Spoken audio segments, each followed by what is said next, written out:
bakola ki? Nkyaliwo nnyo. Abantu baali bagamba nti oweddewo omusajja aba CBS baali baga nti ate bano leero omusajja awedde emyaka 10 paka lwemba ku 2 kuba bwe tebali kwad baali bagala recording zaaki eza gonde abasokolenga naziremera ne badangulinga mani naziremera ate kati omusango gwazzeemu abazungu babalya milioni za dola kati babazzeemu yavuga open up a new file abo bonnagana tebali kwata ku recording zino kubanga baleete fujjo banjavuwaze ngende nga mwefukaamiridde yaleeta ekyankwanzi nali muttirayo du 10 bafa 5 ku bisago mwabye ejoga eryo ndi mujjemu awo wonna ku bamafiya walabye interview ya vice president bu Kenya yagambye abamafiya bantu bazibu nnyo bakyusa n'ennamba ye mu state house nga president lwe bamukubira tamufuna abasajja Muhoozi yabasobola ne mafiya ganga bulijjo y'amaanyi bwe kati kankubuulire okumanya this group is dangerous ne bangambye olwaleero Muhoozi atabuse ina gwafundiriza mu office Muhoozi ina gwafundiriza mu office kubanga yadde ategese okwekalakaasa nti Muhoozi ina ekibira kyataddewo progressive wing mwena alema nakunga abantu kale how can a government agent pay money to people to come to Kampala linda ko balemeramu wabadde wasasuda abantu bekalakasa nga bekalakasa ya against General Muhoozi nabagamba nti balumba police mbute bagala Muhoozi ba veterans mbute bagala naye bamubye kuba yetasobola kwesimbawo omanya ekibi ekiriwo noba munita bwakubye eggulu naye ngera kukiddamu simanyi senga oba embwobubwa why don't you campaign for your candidate? If you don't have a candidate, undermining this one will not help. When you undermine this one so that the other one goes, monitor. Things will not be easy. Babu decent, which Gurumis and Gabagada Kutiku abantu Muchibuka. Never mind Muhoozi atabusi. Muhoozi lido wuka. Muhoozi ino funding some office katona dukem. Munda yeso seyo namuga utwagazaji nidi jogo lituuse weriko matukubagane lenda ko muzeyi andu mwenda yasose owona abadde asasula abantu bekalakasa zalo wedda ku byuma sirulaba oyo mirundi oyo njokukwata buli kamune mu nyuma nkwatemu wanereka muno kwata sente zange oli olowooza oli wakitalo nnyo nange osobola okunjoga tosobola kunjoga tukubagana paka umanyi wrestling ali bwati kasola banga bali wakuyitiriddeko wejjogo yakola okuteeka mwanda weyazo oteekayo mukono kirimanyi nayingira kirimanyi bwange yayingira amukubye mu nnaku bunaku amukubye ejjoga ali mujjeemu agayimbu bino byaffe byaffe tunasesa nti bamujimbye mu ofisi bamujimbiddemu bamujimbye abamuhoozi balidde obuuka bandi bamujimbiddemu mu ofisi nze nga mbalaba ku byuma so therefore fe ebintu bya wano abantu bafunye sente bakoze ekintu njavuwaze emyaka 10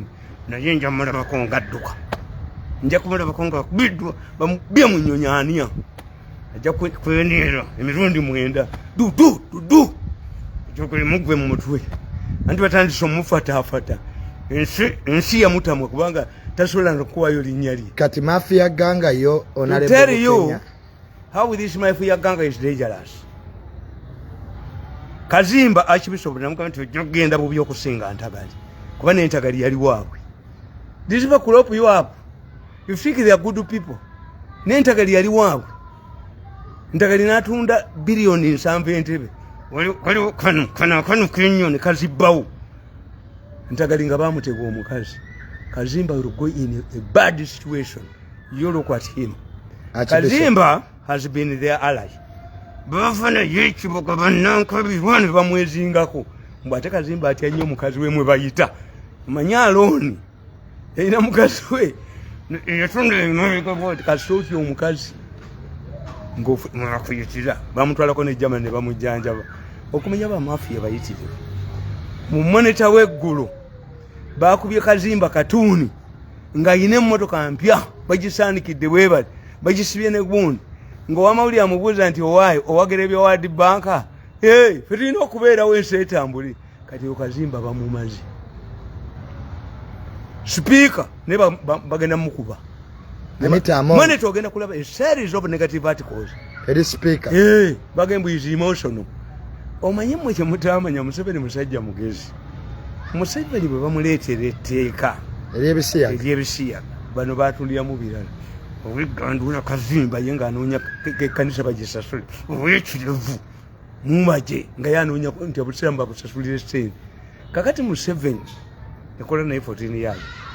Yankanyuka ku jirikiti okutali ssente embuzi yagisiba watali muddu. That's my complaint about Museveni.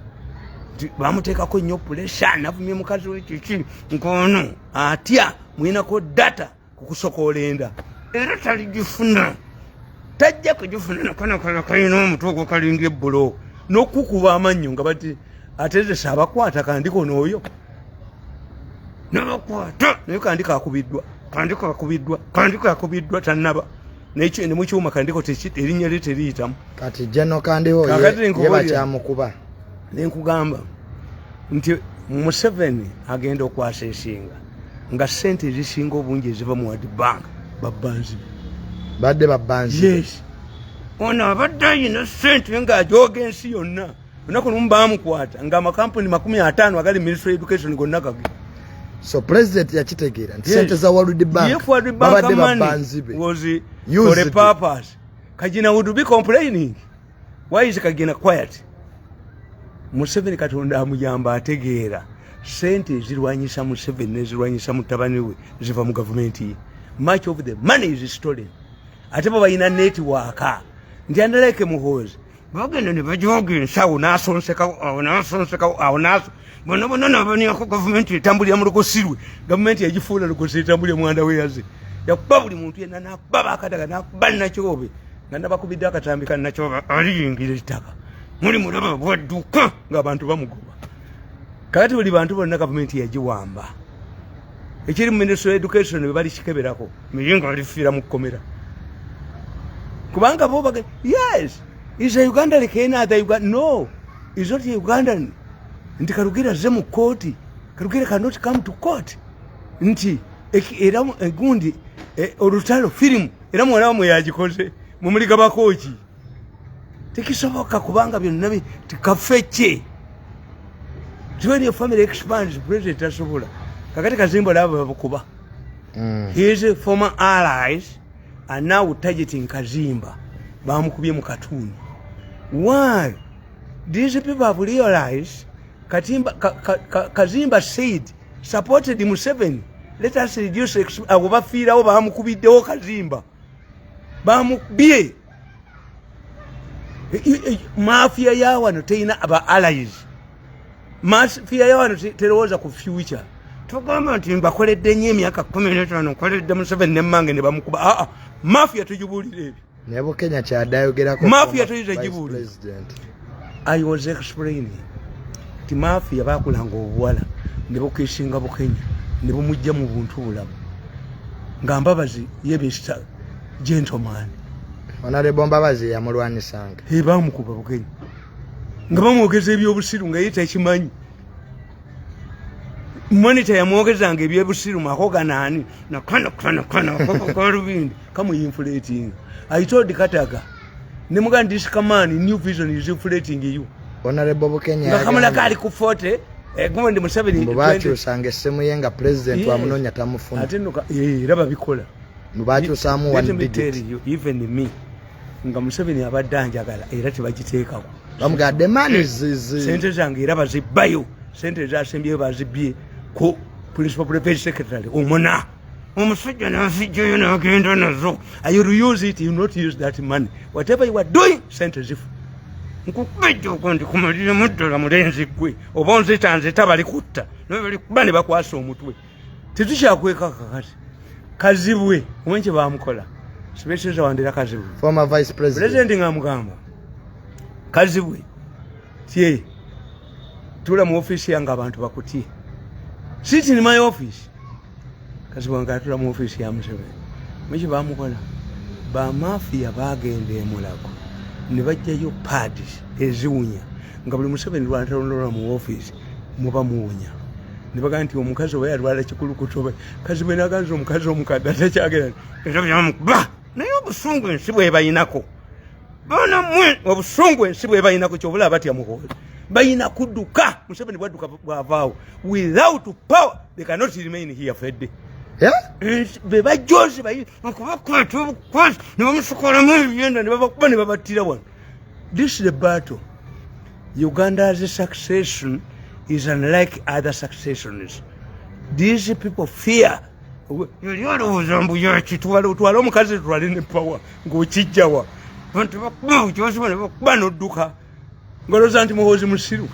Muhoozi n'abeekweka nadde afuna sente neko ne bamukubye olwalira abadde adduka omusajja abadde amuyoola bafi tujokajoka mulenzi gwe badde bamuyooledde mugundi mu office mwenda n'amugamba yomaani gwe ne Kalugiri omusajja oyo mulowooza muyinza okumusobola emirundi nedda temusobola kukwata pawa disibetteriyo obuyinza babwerabire omukozi ayinza kukwata pawa kiri mu ggwanga ki weyaniro succeed zaniniro kirabangako lyolina omutwe omanye nze musinze bambi musaasira omuntu nga yakutaddemu ekintu ojja kuba president okukyejjamu ati times kati yalinga mukubi wa bikonde omukubi w'ebikonde waliwo batuuka n'aluzinga consciousness nga mama yina okusuula ettawulo ono yeetaaga kugalira mu nnyumba ye for some time ategeere nti ekintu ajja kifuna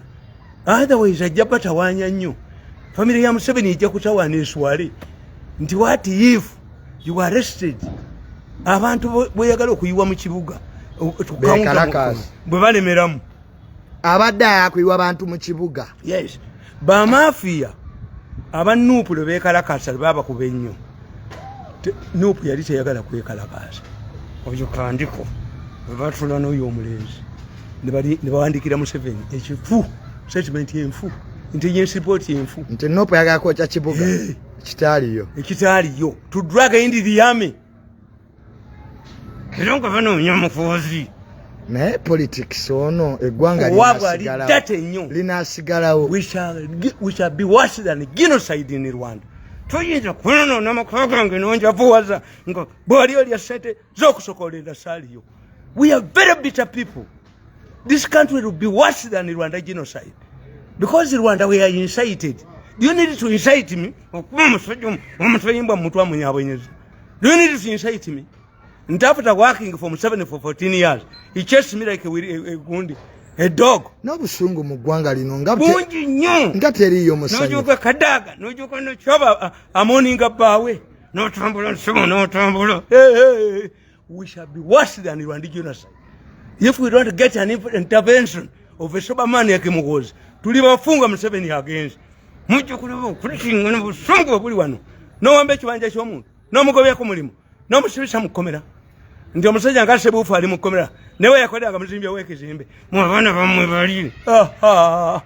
We are heading to a worse situation than genocide. Genocide is somebody who had to be incited. Nilino jogo bujozi kamanyiro buli omu akamanyira buli omu amanyiddwako ne bamujoga ne bamuniyamu ate Museveni taniya ku bantu ne famire ya Museveni taniya ku bantu abani abanyala bamanyiddwa famire ya Museveni taniya kati General Muhoozi essuubi lyammwe abanyiivu buli anireddwa buli ajogeddwa buli gwaniddeko Muhoozi ne baba talina Muhoozi mpaka ku ssente naye buli lunaku nzina ewange manyi bamukuba tufunye omuzira anatukubira ku mujozi ono n'adduka amulumba mu ofiisi n'akankana empale tabaddeewo wano nga buli omu amutya buli omu abadde amutya lekanikiryo mutuyo omuntu omu baabeetegekera dda lwemulitegeera nti mulibadde mutudde ku ccupa omanye abaana bagenda ne bagamba tutte kitaffe tugabane ebintu naye nga abeekyalo bawoominga nti mirundi agweradde muti netukuba omusajja ono tumukuba empale ntuzimujjamu kakati muzeeyi survival y'abamafiya President Museveni n'avaako kati tebabeerawo badduka baddamu ekizairo odi omusajja nkalukwako permanent secretary lukwako yali permanent secretary wa Health yes ne bamujoga ne bamuniyako kubanga baagala bamujoba bateekawo Diana ye olwo ddiiru yakusokola abantu ezze baabunya nayo akulu walifudde mangu akulu tewali wangadde myaka director wa Interpol kati Yes. Tiyali wanga di oba yita pobani but tujja kuba bakutte.